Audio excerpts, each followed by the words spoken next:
tema deste Fé.0 é o Sínodo e também o ano jubilar. Nós achamos que seria importante convidar para a circulação destas ideias o arcebispo Primaz de Braga e também o padre da comunicação da Diocese, o padre Paulo Torres. Muito obrigado, bem-ajam por terem estado aqui.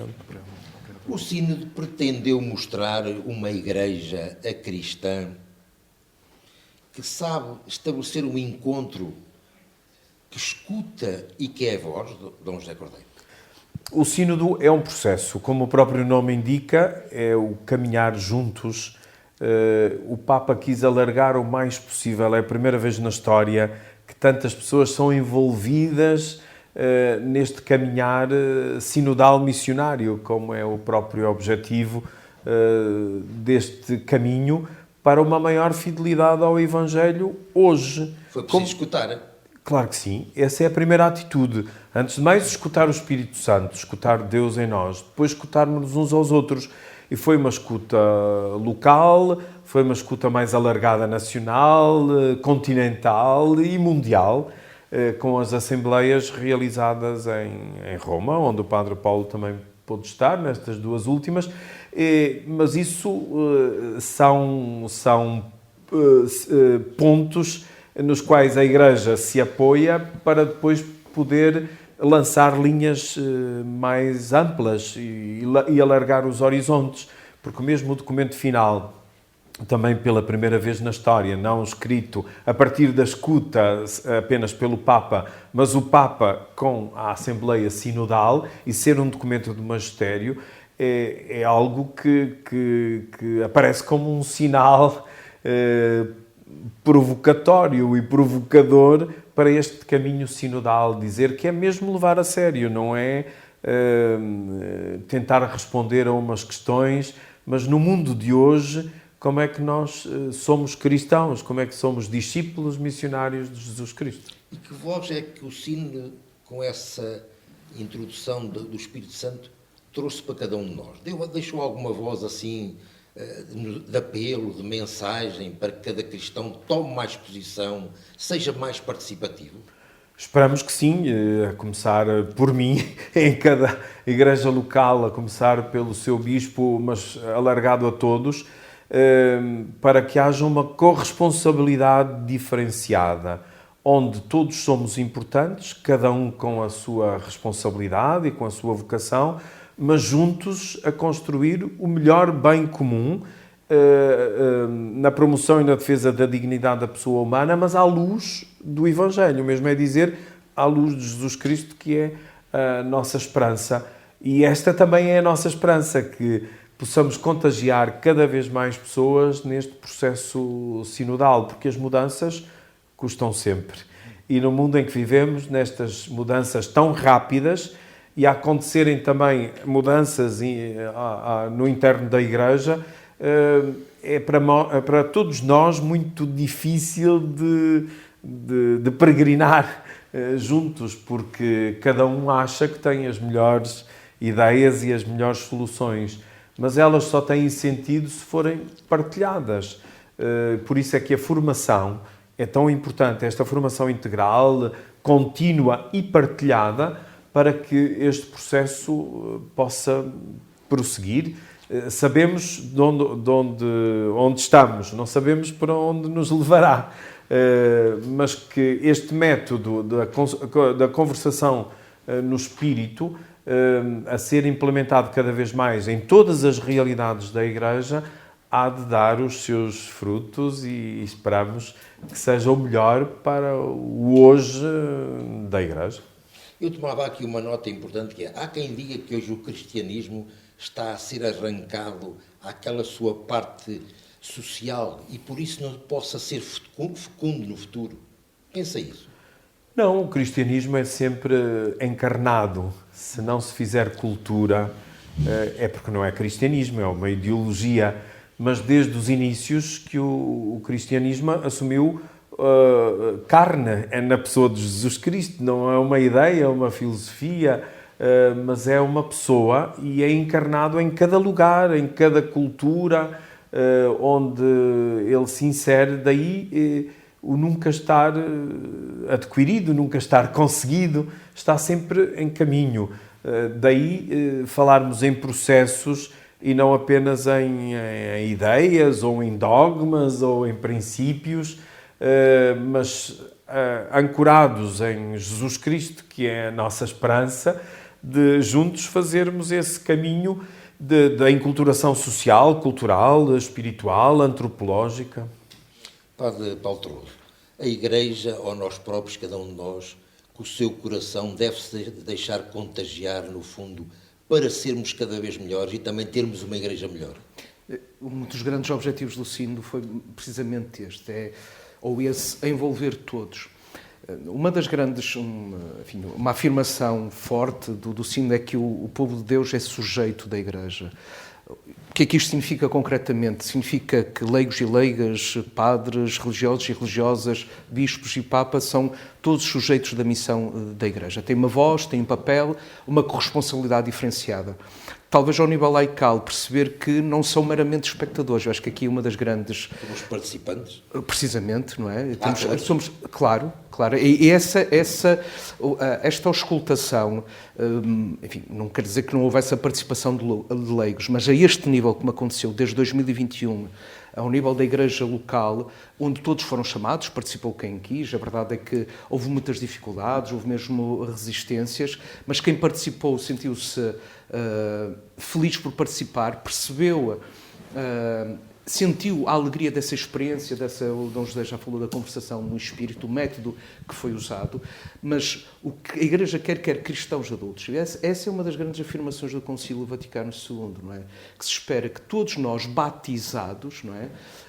Tenhamos uma palavra, tenhamos um papel na vida da Igreja e não sejamos meramente espectadores. E, portanto, o Sínodo é uma grande afirmação de que todos nós precisamos ser escutados. Deixa-me dizer assim de uma forma, a sinodalidade, podemos dizer que a Igreja deve escutar antes de falar. E que faz sentido, não é? Porque a evangelização só acontece porque antes de mais escutamos. Até a oração mais simples e fundamental é: fala, Senhor, que o teu cérebro escuta, não é? Porque escutamos a Deus, porque nos relacionamos com Deus, depois que somos capazes também de comunicar e de anunciar o Evangelho. Isso quer dizer que talvez para termos voz temos ou somos obrigados a aprender? Evidentemente, e o Sr. Dom José acabou de dizer uma coisa que é fundamental, que é a da formação. Eu creio que um dos grandes desafios, não gosto às vezes de usar a palavra desafios, às vezes no jornal, não é porque no jornal diz assim, somos desafiados, a Igreja desafia, estamos sempre, mas vamos lá, somos exortados, somos convidados, somos motivados a aprender, não é? Nós temos esta muita ideia que, pelos vistos, que a formação no cristianismo, a teologia está reservada aos padres, a uns tantos entusiastas, ou porque queremos ser professores de religião e moral, mas que, na verdade, a formação continua para os padres, é fundamental, para todos nós, mas também para os leigos. Quer dizer, ela não acaba com a primeira comunhão, com a profissão de fé, com o crisma. Não, evidentemente que não. E creio que nós temos de fazer uma aposta séria na formação do nosso laicado. Tal como se nós queremos uma cidadania responsável, é importante a informação e que os cidadãos tenham conhecimento do que está a acontecer na vida, aquilo que é, de facto, importante refletirem, que depois são chamados também a decidir, em primeira instância, ou se calhar em última instância até através do seu voto, não é? mas mesmo a participar na política, na vida ativa.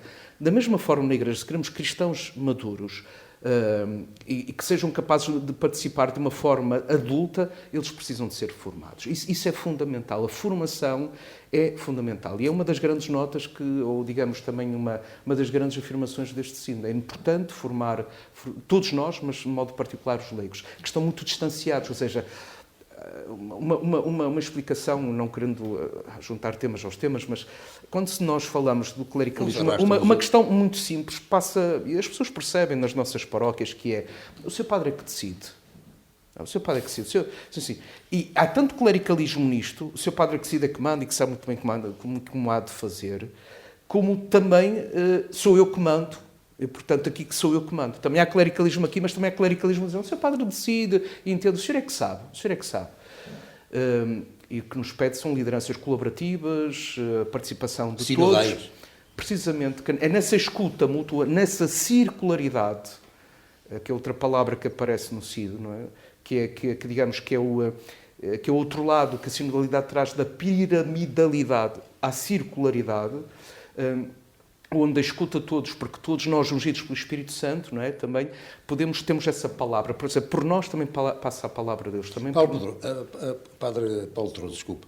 Uma catequese também cada vez mais madura, a partir de uma certa e determinado escalão etário? Não, evidentemente que ela tem que ser adequada às idades. Não é uma coisa falar com crianças, outra coisa é falar, evidentemente, com adultos. Agora, e o significa, quando falamos com adultos, significa conhecer a história da Igreja, saber o que é ser Igreja, e, portanto, a vários níveis, ou várias disciplinas teológicas, acho que deve haver um aprofundamento, mas também isso tem que ser adequado à realidade, não é?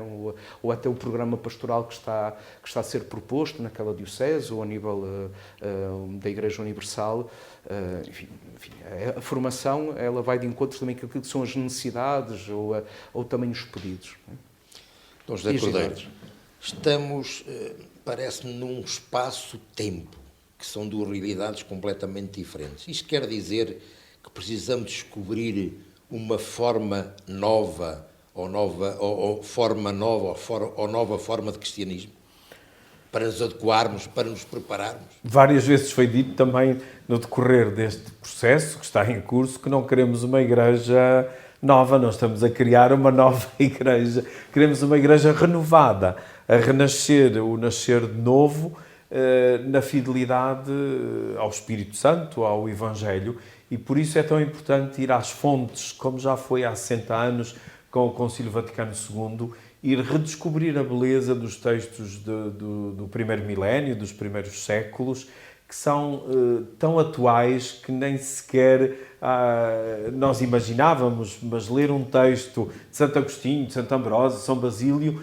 é de uma beleza tão profunda e de uma atualidade que nos confunde para dizer que o Evangelho é sempre o mesmo, mas é enculturado em cada tempo.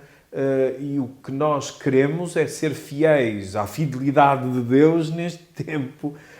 E por isso mesmo, no que estavam há bocadinho a referir em relação à formação, aquilo que nós chamamos a catequese, às vezes já um certo arrepio a esta palavra, mas a formação é mais integral, tem que ser para cada etapa, para cada idade, porque nós temos muitos adultos, provavelmente a maioria dos adultos que se dizem católicos, com uma fé infantil, porque entusiasmaram-se e estiveram nos processos que a Igreja implementa, e felizmente que tem, e bem, para a infância, para a adolescência, para a juventude, podemos dizer assim mais diretamente para a primeira comunhão, para o crisma, para as grandes etapas destas idades, mas depois pararam. E parar é andar para trás, não é ficar no mesmo sítio. Depois faz-se uma espécie de um anacronismo.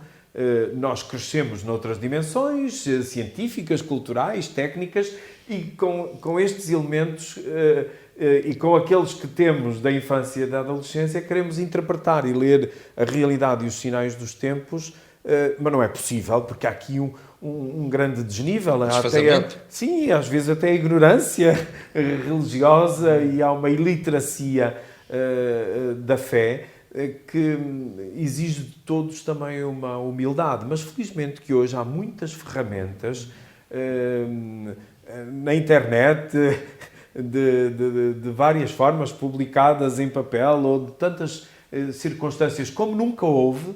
Nunca tivemos tantas possibilidades de acesso à formação que as dioceses oferecem, as paróquias, os movimentos, os grupos, as universidades, os institutos, que nós temos de ser mais proativos nisso, ir ao encontro, porque há muitas pessoas que têm esta sede. Alguns arciprestados aqui na nossa arquidiocese estão a fazer isso, e com bons resultados. Estão a propor cadeiras de teologia, do mais elementar da fé, e há muitos adultos a aderirem.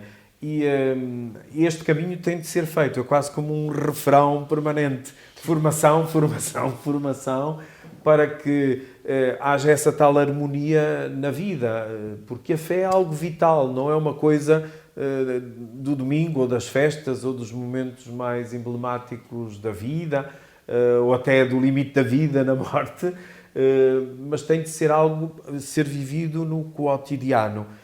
Isto exige um enorme esforço e uma conversão muito grande, porque no sínodo e no documento final isso está muito bem plasmado, esta conversão das relações, a conversão dos processos, a conversão dos vínculos, porque se não houver esta conversão pessoal, pastoral, missionária, esta mudança de maneira de ser, de estar, de pensar e de agir a partir do essencial, porque ao longo da história foi-se acumulando muita coisa que nós hoje achamos que é secundário, mas para muita gente é muito importante, como o caso também da piedade popular, e que é preciso ser muito bem cuidada e muito bem acompanhada para que ninguém fique para trás. Porque nós, se sabemos para onde queremos ir, não podemos deixar ninguém para trás só porque ainda não chegou ali, mas é aberto a todos. É a igreja de portas abertas, onde todos cabem, onde todos têm que ser incluídos, onde todos têm que ser acolhidos. Isto, para todos, é uma exigência, mas de um modo especial para nós, os que temos essa missão como pastores, como formadores dos formadores e formadores do povo santo de Deus, mas acreditamos que é um caminho apaixonante, porque é o tempo que nos toca viver. Não podemos ficar em lamentações.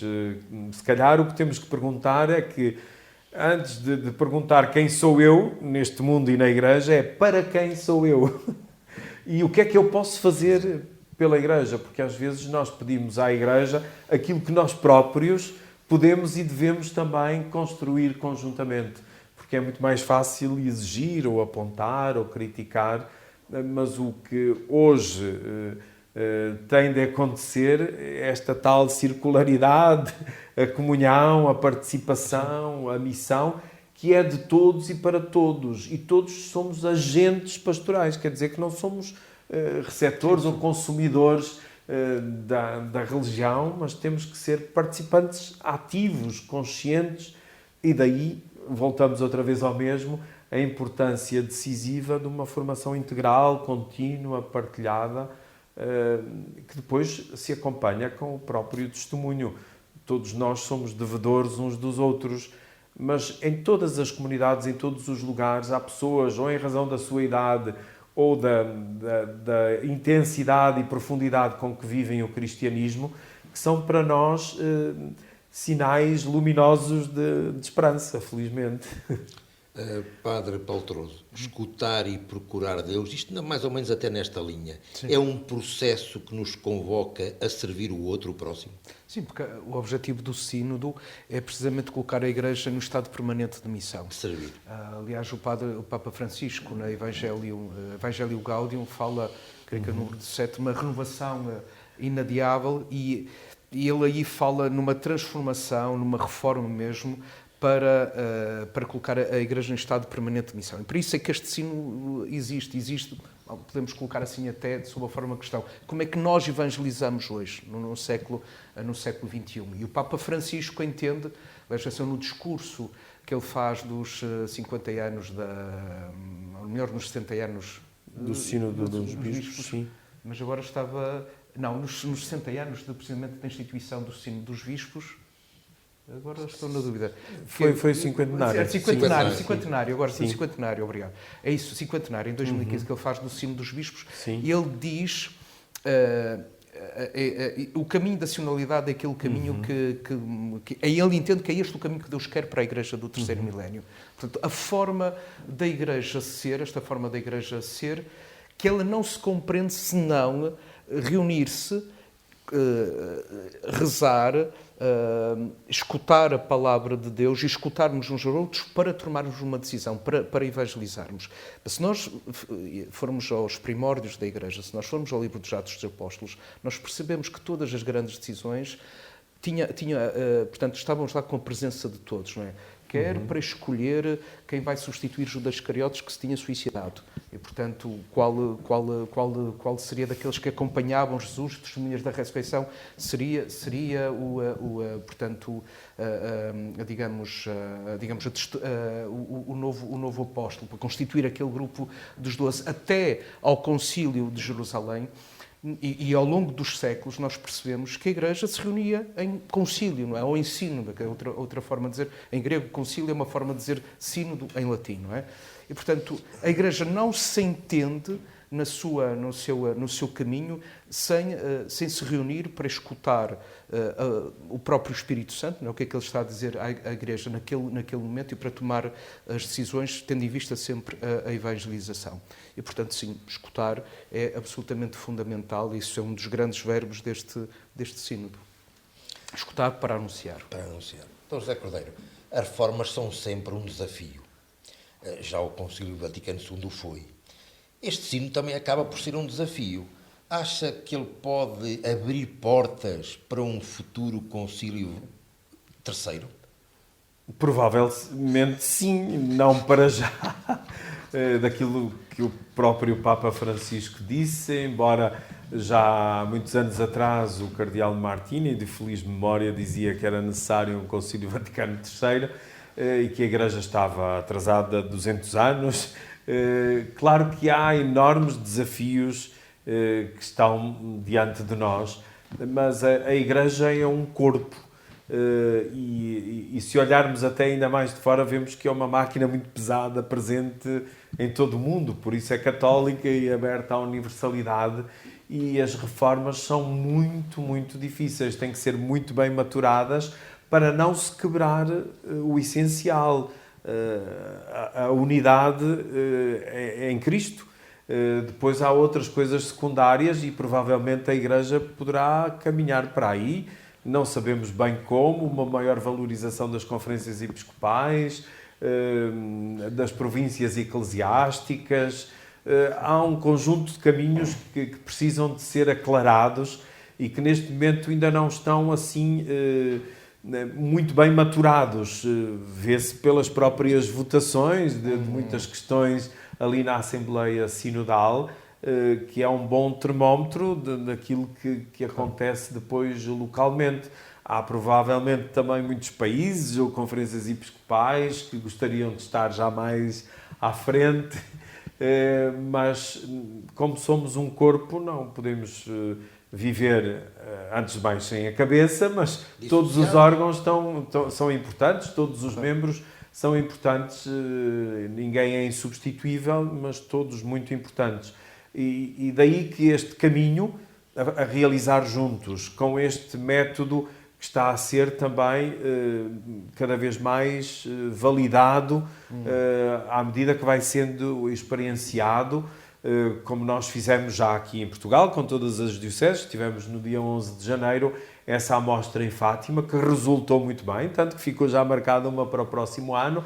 Nas dioceses, nos vários organismos e grupos, estamos também a implementar isso, porque é um novo estilo de ser igreja que passa pela escuta de todos, que ninguém fique de fora, não são só aqueles que falam mais alto ou que têm mais capacidade para o fazer, porque há muitas pessoas que são mais tímidas, mas que todos tenham essa oportunidade de participar, o que não é nada fácil, como experimentando sabemos que assim é, mas é o caminho que nos consola para este novo estilo de ser igreja.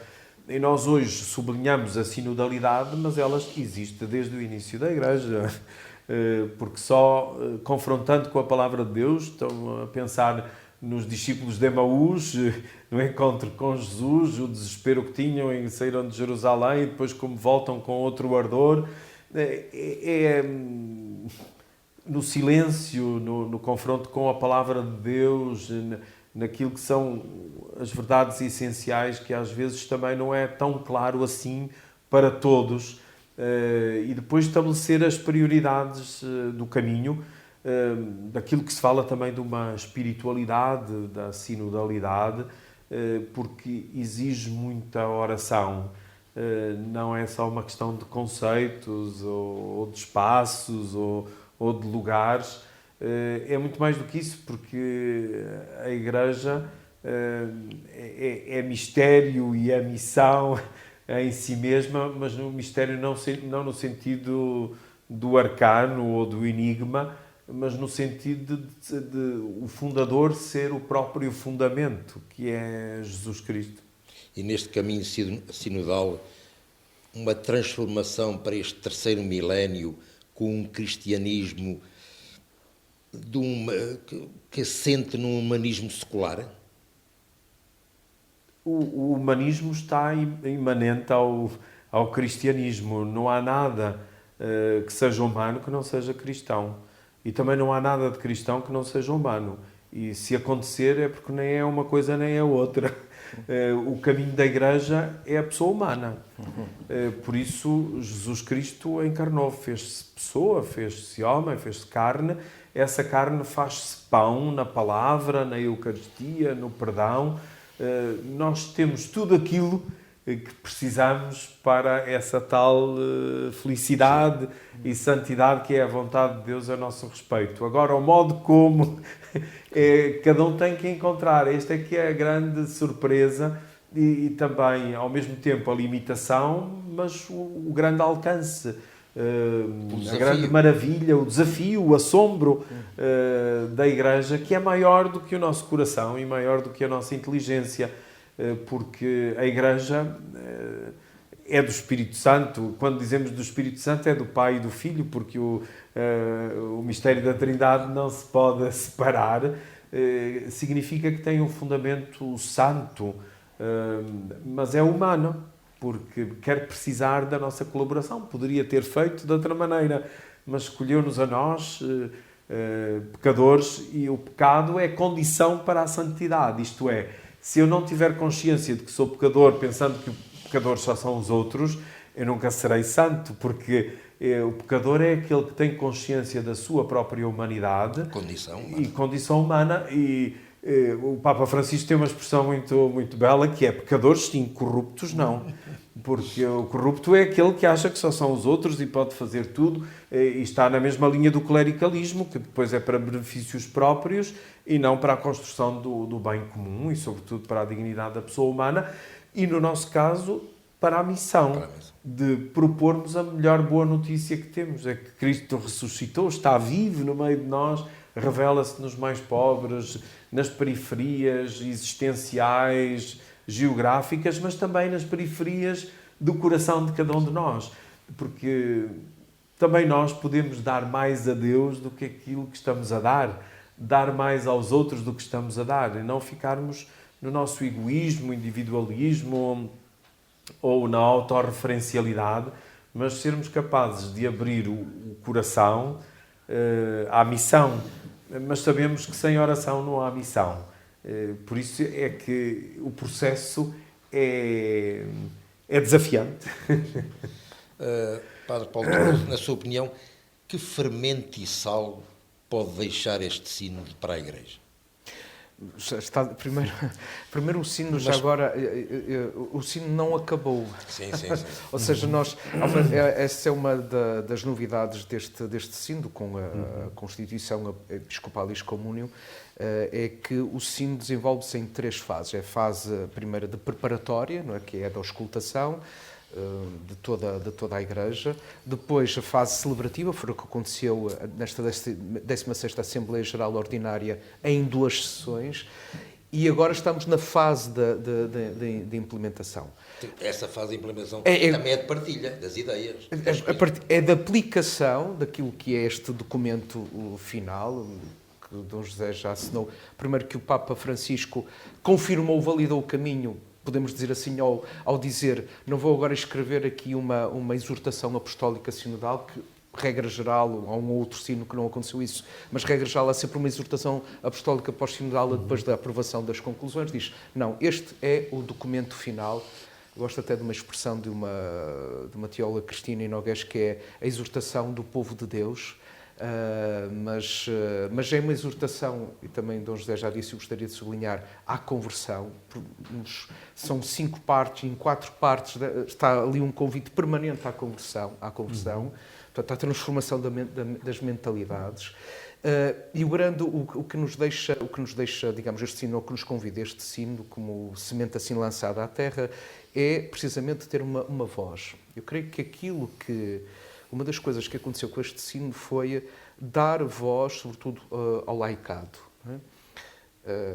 Há muitos anos, não sei muitos anos, até parece que são muito mas há algum tempo aqui na altura era Auditório Vita, não o Espaço Vita, Enzo Bianchi, veio aqui a Braga e ele disse que que o Papa Bento XVI lhe tinha perguntado o que é que o senhor acha importante para a Igreja neste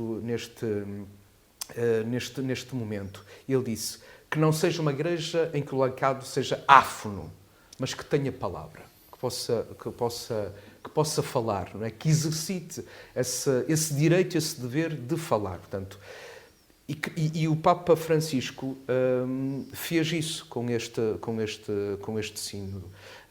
Porque, isso é muito interessante, é um aspecto biográfico, porque quando o Papa Francisco fala do povo de Deus, ele fala do santo povo de Deus. Não é? E tem a ver com o quê? E já agora eu posso contar aqui uma inconfidência, porque até já escrevi noutro espaço.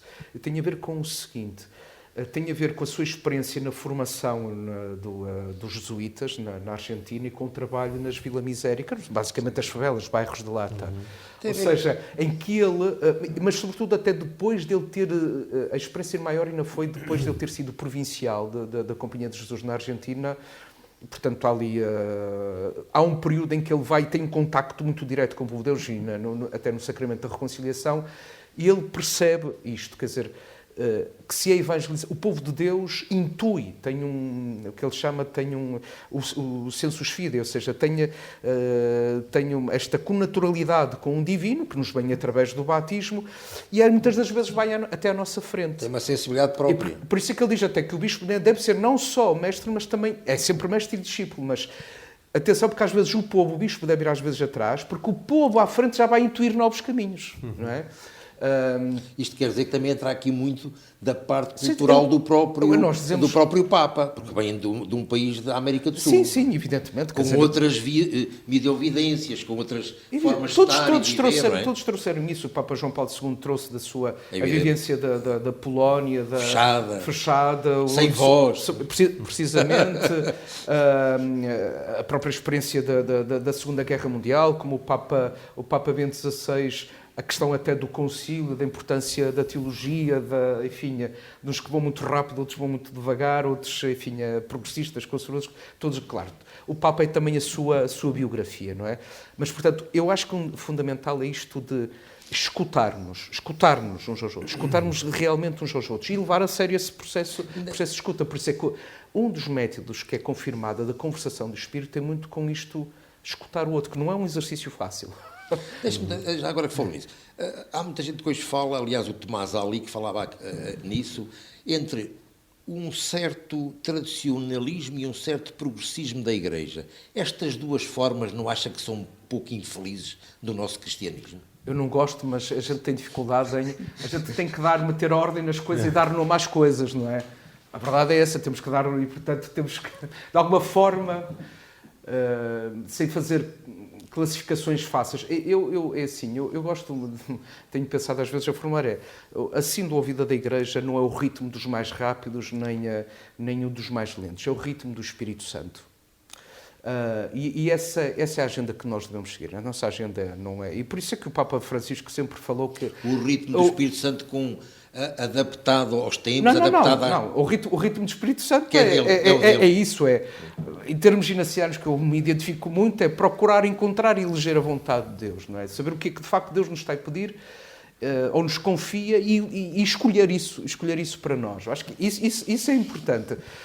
Porque aliás, são tradicionalistas e progressistas, são gêmeos separados à nascença. É como na política. Não é? Sim. Ou seja, são extremos, não é? Portanto, e por isso alguém dizia que bom é termos o extremo centro, chegarmos ao extremo centro. Porque, na verdade, ambos sabem o que há de ser a Igreja. E não se escutam, e não dialogam, e até lutam entre si. Portanto, o sino é esse espaço... É esse diálogo. É o espaço também de diálogo e de chegar a um... E de entendimento. De entendimento, precisamente. E até de estabelecer as regras de jogo. E isso também o Sino fez. Agora, uma das funções é estabeleceu as regras de jogo, ou seja, como é que nós, como Igreja, vamos decidir. Porque o Sino é uma forma cristã de tomar decisões. Como é que nós nos vamos decidir no fundo? Como é que nós vamos decidir algumas questões? E é interessante, falou com o Concílio Vaticano III. Desculpa lá, eu acho que a questão... Assim, primeiro não temos sínodo para aplicar. Convocar um sínodo, como sabe, implica convocar todos os bispos de todo o mundo. Estamos a falar de cerca de 5.500 bispos, qualquer coisa nessa ordem. À volta de 6.000. Ou 6.000, ou 6.000 bispos, não é? É possível. É possível assembleias maiores. Mas, atenção, é possível, claro. Mas... Agora, já é um diálogo difícil. Eu quero que o sínodo tem servido, esta forma de sínodo, e a valorização das conferências episcopais... Este ensaio que já se fez, este laboratório, podemos assim, das assembleias continentais, eu creio que nos Papa Francisco também nos está a apontar um modo de tomar decisões sem necessário refazer o Concílio Vaticano III, até porque muitos dizem, e acho com razão, repare, não há muita gente a colocar em questão o Concílio Vaticano II. Eu não quero meter nesse campo. A liturgia é o Senhor do José. Há muita coisa para acabar. Mas percebemos como há muitos que contestam ainda o Concílio Vaticano II e a reforma litúrgica que nós percebemos que pensávamos nós que tinha sido pacífico, não é? Isto tinha sido assumido hoje. Temos questões sérias relativamente a isso, não é? Portanto... O sino também é uma democratização interna da própria Igreja. Não direi tanto, exatamente, porque a Igreja é uma comunhão hierárquica, não deixa de ser, este é um modo novo de ser, de exercer o serviço e a própria autoridade dentro da Igreja. Mas a democratização não é constitutiva da Igreja. Permita que me diga, desculpa interromper, é porque no outro dia até li um artigo de um jornal online, basicamente quando a Igreja diz que não é uma democracia, que parece que é um ataque à democracia, não tem nada a ver. Não. É completamente errado. Mas isso é bom que a gente esclareça aqui, para os outros, para quem lá está em casa. Eu sou um provocador aqui. Gosto disso. É precisamente um ato, quando a Igreja, mais que dialogar, de facto, ela dialoga, mas não somos chamados a discutir, somos chamados a discernir.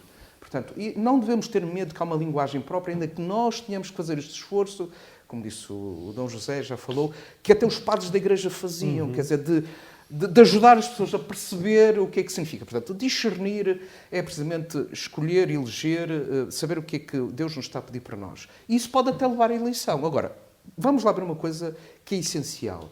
E eu estou ouvindo de um bispo e eu concordo plenamente. Estamos aqui numa sala e todos nós... pede a consulta e há uma unanimidade entre todos e que dizem, não, a minha decisão é esta. Mas o bispo pode dizer, não, mas eu não vou por aí. Porque pode ter informação relevante que nós não sabemos, não é? E isso acontece muitas vezes. Por isso é que isto pode ser problemático e faz muito bem tomar essa decisão. Aliás, a democracia... acredito e creio que é mesmo o melhor sistema, mas às vezes não funciona e tem problemas. Se nós pensarmos que entre Barrabás e Jesus escolhe-se Barrabás, e foi um ato, podemos até dizer, democrático, assim, o primeiro referendo não correu lá muito bem para a Igreja. Mas podemos pensar noutras situações. O Hitler e o partido nazi chega ao poder de uma forma democrática. Foi eleito. Não é?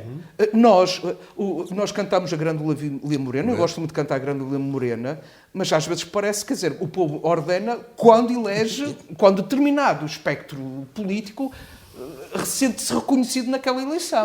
Parece que o povo já não ordena noutras situações. Não, e até mesmo em democracia é preciso tomar decisões. Ou mesmo nas grandes democracias, portanto... Quando não se tomam... A instrumentalização das massas, das pessoas, é real. E quem está no âmbito da comunicação sabe, por exemplo, a questão das percepções, que está muito igual, e tem razão. Tinha um professor de retórica que dizia assim, que a retórica é a arte de fazer com que a verdade pareça verdade. Porque eu posso ter a verdade, mas se a pessoa não acreditar ou não percepcionar que aquilo é verdade, então eu não assumo como verdade. Portanto, a democracia sim é importante, mas não é isso. Aliás, é celebrativa. O sino é uma assembleia orante a discernir a vida da Igreja. É uma assembleia orante. É uma assembleia, não sei se pode dizer mesmo litúrgica, mas é uma assembleia orante, em estado de oração, para discernir.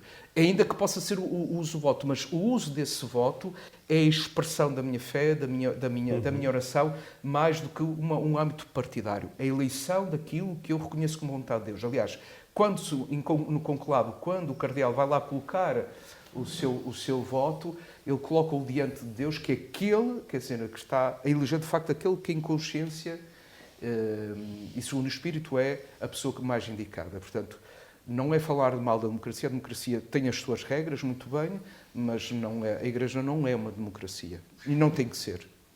Sínodo, um convite do Papa Francisco à reunião, à comunhão de todos, para que todos possam contribuir para um mundo melhor e com mais esperança. Esta conversa com Dom José Cordeiro, arcebispo primaz de Braga, e o padre Paulo Terroso, moderado pelo jornalista António Barreiros, continua na próxima semana. Será abordado o ano jubilar, com o tema Peregrinos de Esperança. Votos de uma boa noite.